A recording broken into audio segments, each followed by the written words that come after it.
My name is Paul Newton and this is my entry for the Archibald Prize.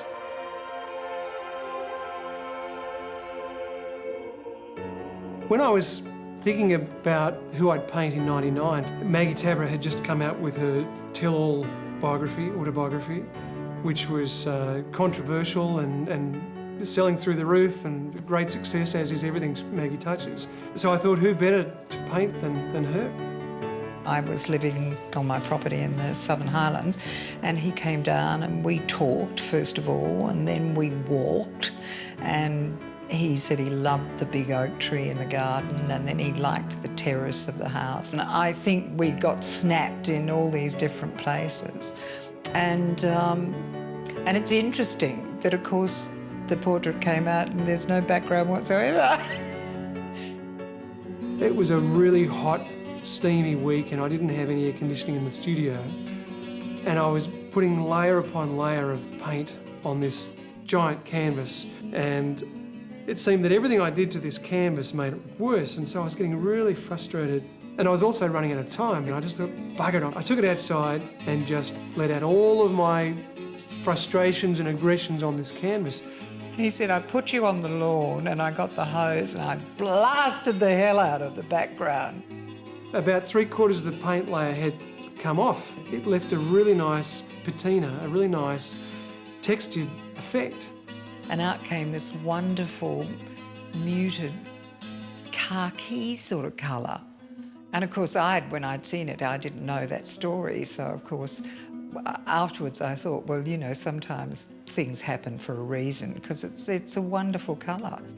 So I then painted Maggie's figure over it very quickly. And the whole process probably took about 2 weeks. It was a very sad time in my life. In fact, it was shortly after a breakup of a 10-year relationship, and I was a bit crushed. He was very gentle and very understanding, and he is a gentleman, Paul, in the old-fashioned sense. And if I didn't feel like talking, we didn't talk. You know, I'd stand there and think about all the other things going on in my life, and he just let me. I mean, he didn't demand anything of me, really. He's a special guy. Maggie came across to me as somebody who was very strong. She was very sure of herself. There was a soft side of her that I think she had under wraps. I sensed a certain fragility there with her. The first time I saw the painting, I sort of went, oh, you know, it really got to me, because I thought I looked so sad. And her first instant spontaneous reaction was that she began to cry. And I thought, oh no, what have I done here? She hates it. What she said to me later was, you've revealed things in the painting that I thought I'd kind of kept hidden. So that was quite a compliment. Some people have said to me, oh, it's very strong. I thought, well, I like to think I'm strong. But I must tell you, in my previous apartment, there was a landing, and in that landing was the perfect long space to hang the portrait. People used to come in the front door, particularly tradesmen. I don't know why that happened, but they'd walk in the front door and then out of the corner of their eye, they'd obviously see this great big shape looming over them, and a couple of the guys went, oh! I said, that's not a very good reaction.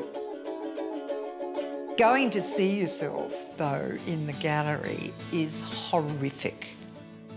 That is a really disturbing, emotional sort of a thing. You feel like you've hung yourself out, you know, for everybody to see.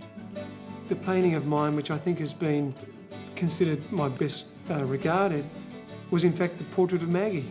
I'm very proud of it. I think it's beautiful, but I think it's beautiful because Paul painted it. Not because it's me. I think it's, you know, I think it's a wonderful painting.